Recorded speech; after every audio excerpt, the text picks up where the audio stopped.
The king's had enough. He has finally decided to distance himself from these ongoing claims. The Invictus Games are weeks away. Harry has been quietly signaling, through back channels and carefully planted media whispers, that he is ready to come home, ready to re-engage, ready to rebuild something with the family he walked away from. And King Charles just sent back the clearest answer the palace has issued in years. Not in a speech, not in a formal statement, not through any announcement that would give Harry the dignity of a public confrontation, but through something far more devastating, the institutional silence of a monarchy that has simply moved on. Today we are breaking down exactly what is happening, what it means for Harry's Invictus moment, and why the sources closest to this story are saying the same thing in very different words. This rejection is not a pause. It is a conclusion. Stay with me, because this story has layers that the headline writers are completely missing. And by the end of this video, you will understand something about this family that most people are still refusing to see. The context, what Harry was expecting. To understand the scale of what has just happened, you need to understand what Harry actually believed was possible. For months, the reconciliation narrative has been cycling through the media, with the kind of persistence that only happens when someone is actively feeding it. Senior aide Theo Rycroft reportedly involved in quiet diplomatic efforts. Channels described as open. The door, we were told repeatedly, had not been fully shut. Harry believed this, or more accurately, Harry needed to believe this, because without the possibility of a thaw, his entire positioning, the return visits, the Invictus platform, the carefully managed optics of a man still connected to his roots, falls apart. Here is what Paula Froelich, a journalist with genuine long-standing sources inside this world, actually said. Harry puts his wishes out in the media and hopes they come true. Read that again, because that is not a description of a negotiation. That is not a description of a bilateral diplomatic process. That is the description of a man publishing his hopes and calling them reporting. And the palace has been watching, patient, unhurried, because that is what institutions that have outlasted empires do. They wait for the noise to pass, and then they act. The question you need to ask yourself right now is, what does a rejection look like when a 1,000-year-old institution decides to issue one? It does not look like a press conference. It looks exactly like what we are seeing. The Charles calculation. Let us be precise about King Charles here, because he is being misread in almost every mainstream account. Yes, Charles wants to see his son. Multiple sources, including those speaking to the Royal News Network, have confirmed that the king holds out genuine hope for some kind of personal connection with Harry.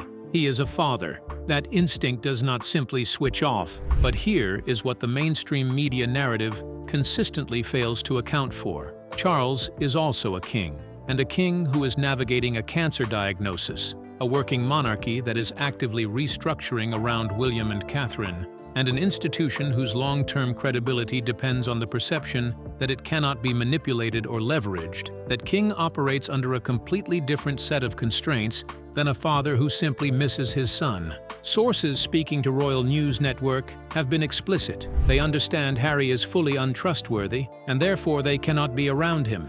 That word, untrustworthy, is not emotional language. That is institutional language. That is the language of risk management. What it says is, whatever Charles feels personally, the institution has reached a verdict, and in the British monarchy, the institution always wins. So when Charles distances himself from the reconciliation reports, when the palace declines to confirm any of the back-channel diplomatic work that Harry's side has been leaking to the press, when a Buckingham Palace source simply declines to comment on whether Harry will have his family with him in July, what you are watching is not a father being cold. You are watching an institution protecting itself from someone it has formally assessed as a liability. Does that make you uncomfortable? It should, because it means the gap between what Harry thinks is happening and what is actually happening may be wider than anyone has publicly acknowledged. The William factor. Now let us talk about the other variable in this equation, the one that changes everything. Prince William. While Charles may still carry the emotional weight of fatherhood into this calculation, William carries something else entirely. William carries the specific, concrete, documented memory of what it cost him personally to have his brother in his life. Charlotte Griffith, a journalist who has spent years covering this family with genuine sourcing, was asked directly, "Would you say William despises Harry?" Her answer was unambiguous. The anger is so bad, it's got to a point where people can't even mention Harry's name in front of William. And in fact, William claims he is not even angry with his brother because his brother is a non-person. Think about what that means. Not angry, a non-person. That is not the language of an unresolved family argument. That is the language of someone who has made a permanent internal decision. William has not moved past Harry in the way a person moves past a disagreement. He has moved past Harry in the way a person erases a chapter entirely. And William is not peripheral to the reconciliation calculus. He is central to it. Because any institutional rehabilitation of Harry, any formal re-engagement, any restoration of access, titles, protection, presence at official events, requires William's buy-in. And William's buy-in, according to every credible source currently reporting on this family, is not available at any price. So Harry is not navigating one rejection. He is navigating two: a father who wants to see him but cannot trust him, and a brother who no longer acknowledges his existence. That is the foundation on which the Invictus reunion story is being built. Do you see the structural problem? The Meghan problem.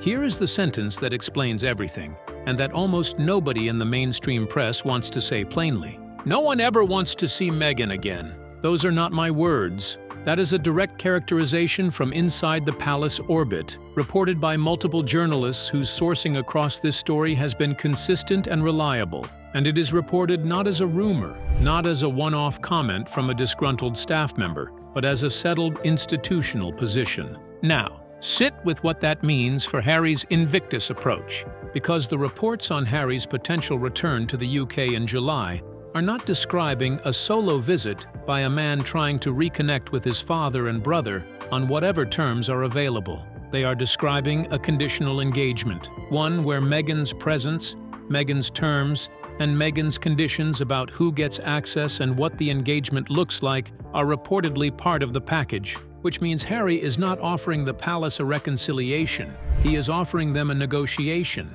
with someone that, according to these same sources, nobody in that family wants to see at all. The palace is not being asked to take a step toward Harry. The palace is being asked to accept Meghan back on terms that Meghan helps set. And the palace's answer, communicated in the unhurried institutional way that says everything without ever needing to say a word, is no. Paula Frölish's source was direct. Yes, the king would like to see his son and his grandson. No one ever wants to see Meghan again, but they understand Harry is fully untrustworthy, and so they can't be around him.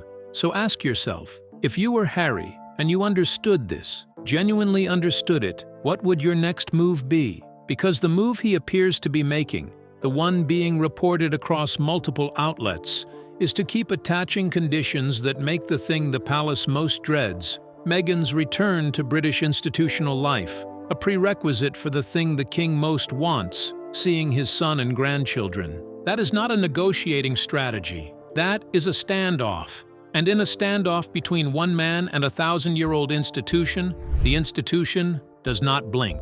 The trust deficit, why Spare changed everything. Let us go back to the root. Because the reconciliation conversation, every version of it, every back-channel initiative, every cautious media report about open doors and quiet diplomacy, keeps circling the same problem without ever naming it directly. The palace does not trust Harry, not conditionally, not with reservations, with a completeness that extends, according to sources speaking to multiple credible journalists, to the point where being in a room alone with him is considered untenable, where any private conversation requires a witness because the alternative is that it ends up in a book, a documentary, an interview, or a carefully timed leak to a friendly journalist. Imagine reaching that point with a family member. Imagine the relationship having so thoroughly broken down that the concern is not whether they will behave badly, but whether they will monetize the interaction. That is where this family is.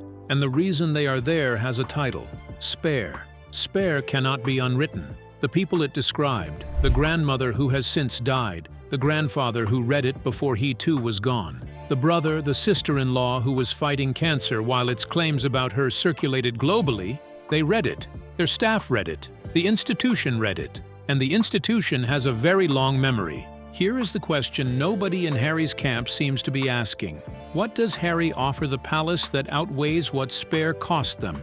What gesture, what visit, what carefully managed media moment makes the king say to his senior staff, "I know this man published intimate family details while my wife was ill and my father was dying, but let us bring him back into the fold"? There is no answer to that question, and the palace's behavior in recent months is not ambiguity.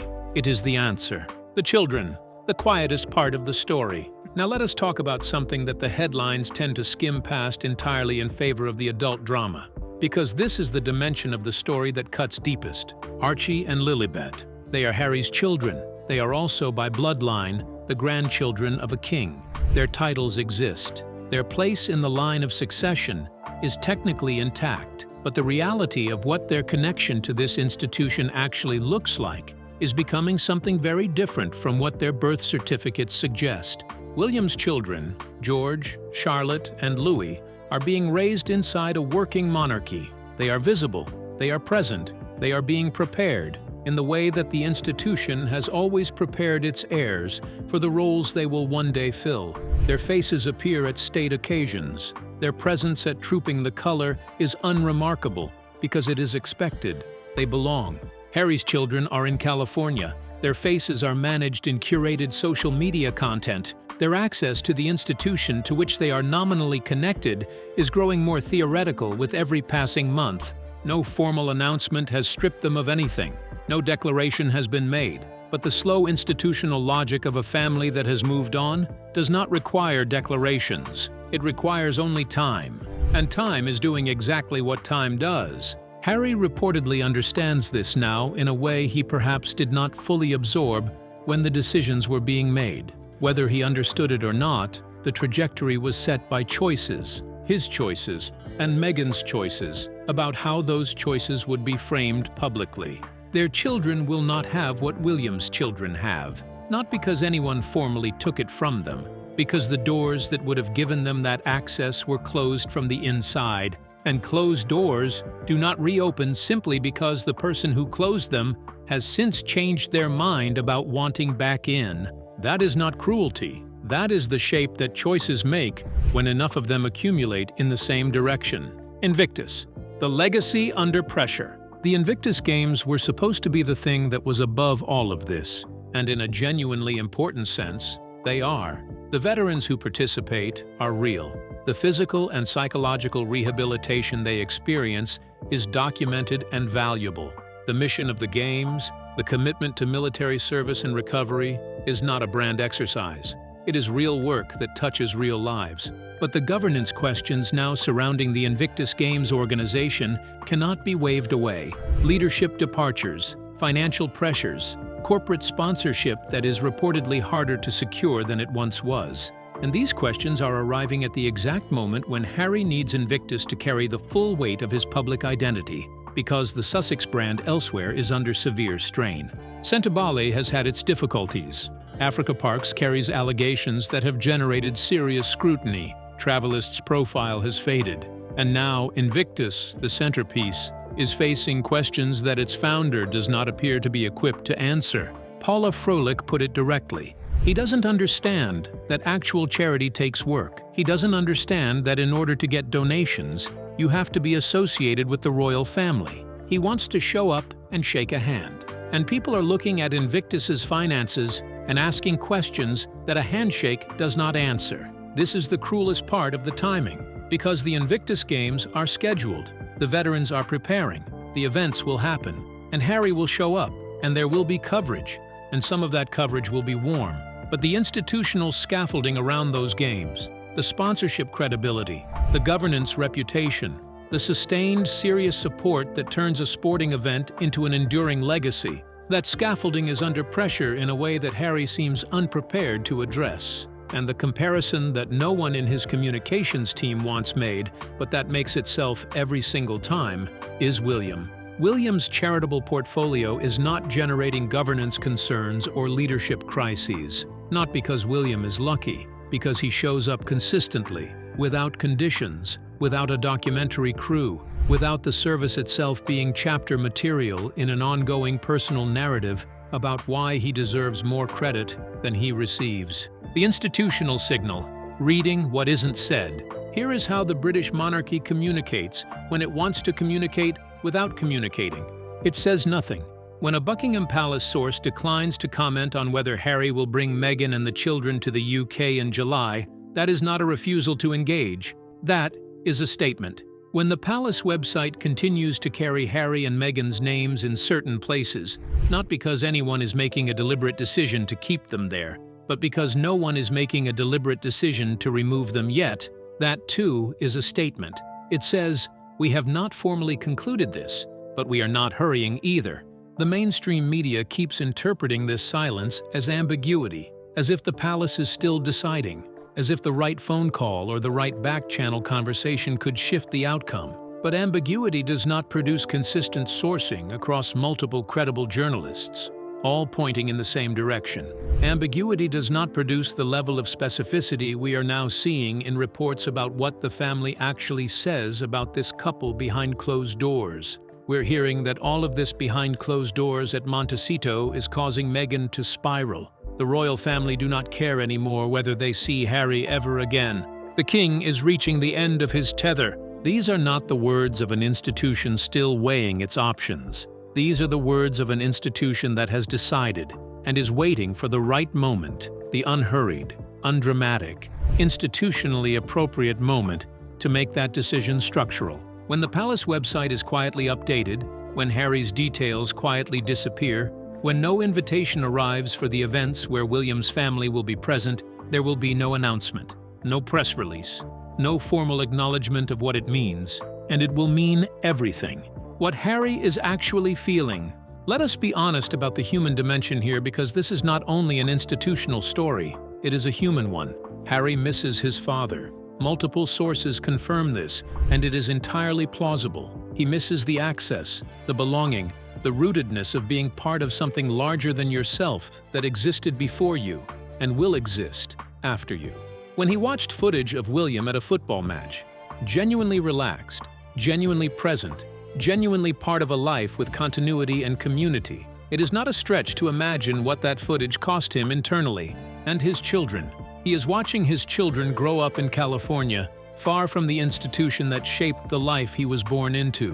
Whatever the public posture, whatever the carefully constructed messaging about freedom and authenticity and living on his own terms, there is something he gave up that cannot be reconstructed in Montecito.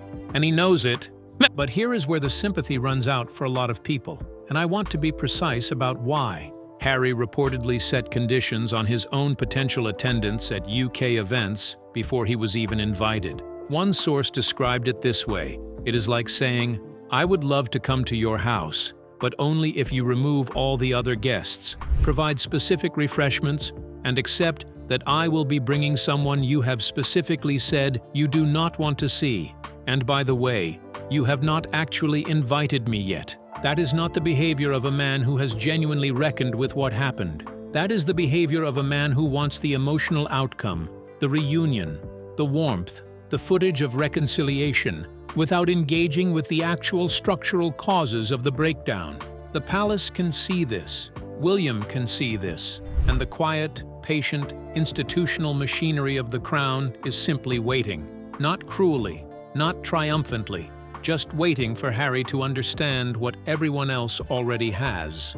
The British public. Why none of this is playing in Harry's favor? The British public has a memory, and it is at least as long as the institutions. There are people in the United Kingdom who watched the Oprah interview while Prince Philip was in hospital, who watched the Netflix documentary series while members of the royal family were managing illness and succession and the sheer administrative weight of a monarchy in transition, who read or heard about what was written in Spare. And the question the British public is asking is not whether reconciliation is emotionally possible. It is whether it is deserved, whether the public gestures of openness, the leaked back-channel stories, the reported willingness to attend events, constitute genuine accountability, or constitute a sophisticated media strategy designed to shift the moral burden onto the palace. The Royal News Network has been direct. Harry needs to realize that his services are no longer required and would be best served growing up and getting a real job. That is strong language,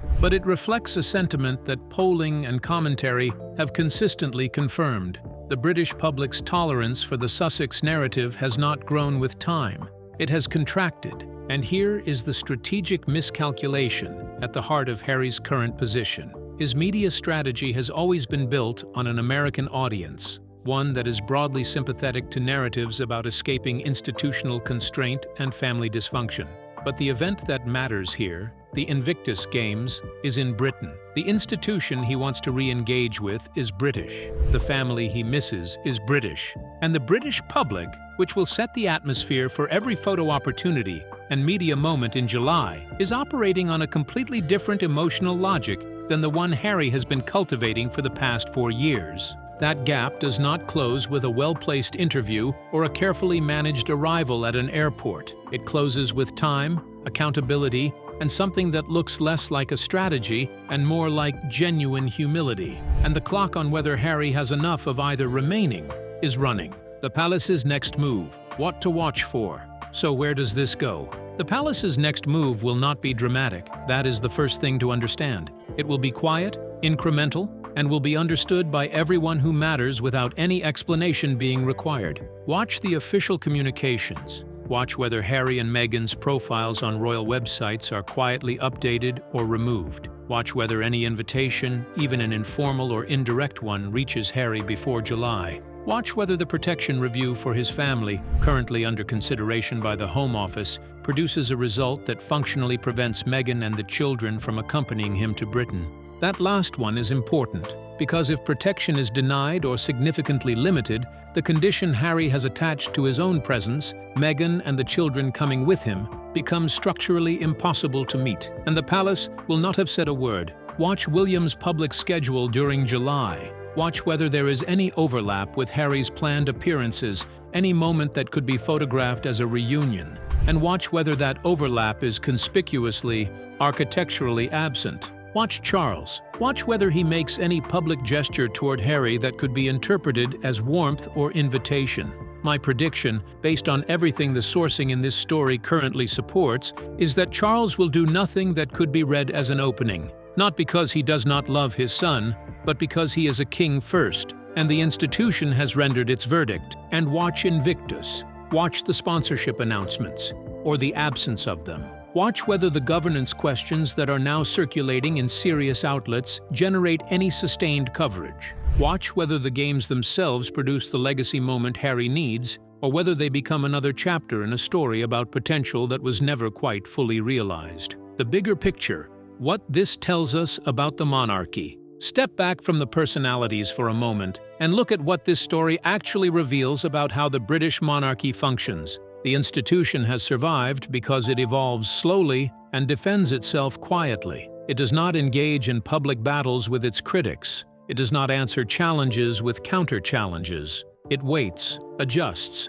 and moves on. And in moving on, it makes the people it has moved past irrelevant without ever needing to declare them so. Harry made a fundamental miscalculation about the nature of the institution he was born into. He assumed, or at least behaved as though he assumed, that the monarchy needed him, that his popularity, his appeal to younger and more diverse audiences, his marriage to a woman who represented something new and modern, made him indispensable in a way that traditional royals were not. The monarchy, it turns out, did not agree. The monarchy has William and Catherine, whose public approval has grown in recent years. It has Princess Anne, whose tireless work ethic and genuine public affection provide a model of royal service that needs no rebranding. It has the Edinburghs and the Zara Tindalls, and the quiet machinery of an institution that keeps working regardless of who is inside it. Harry's departure created a gap. The institution filled the gap, and the institution is now operating as though Harry was always going to leave eventually,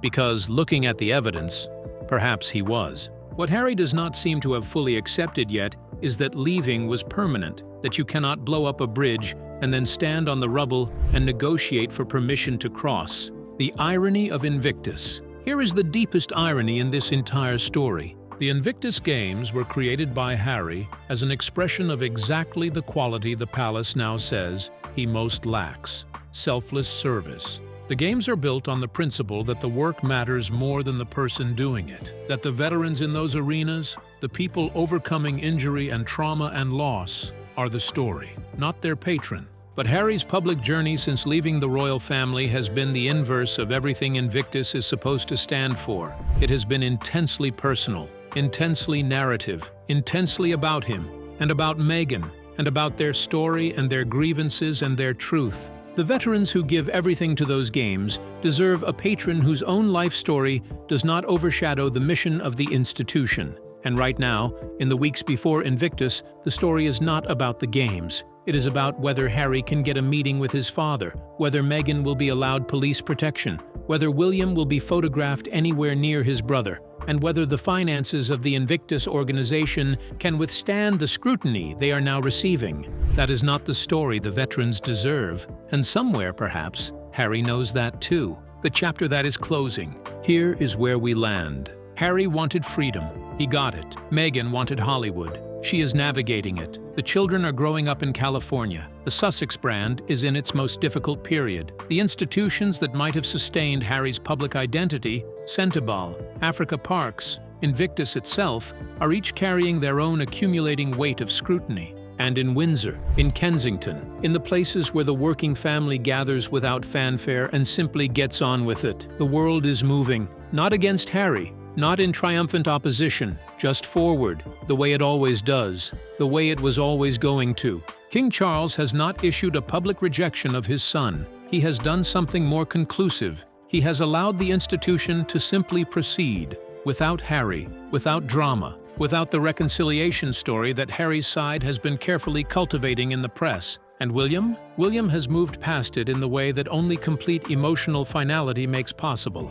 His brother is not a wound anymore. His brother is a closed chapter. The palace website still carries their names in places. That will change. The protection review is ongoing. That will resolve one way or another. The Invictus Games will happen. They will generate some coverage. And Harry will return to California, and the slow realization that the phone call he has been waiting for is not coming. Not because the king does not love his son, but because love and institutional trust are not the same thing, and the institution's verdict is final. Some doors, once closed from the inside, cannot be opened from the outside. That is not cruelty. That is just the shape that choices make when enough of them accumulate in the same direction. Subscribe to Royal Report. Share this video with someone who is still reading the managed version of this story. And hit the notification bell, because the Invictus chapter is still developing. And when the next move comes, you will want the full picture, not the headline. This is Royal Report. We will see you in the next one.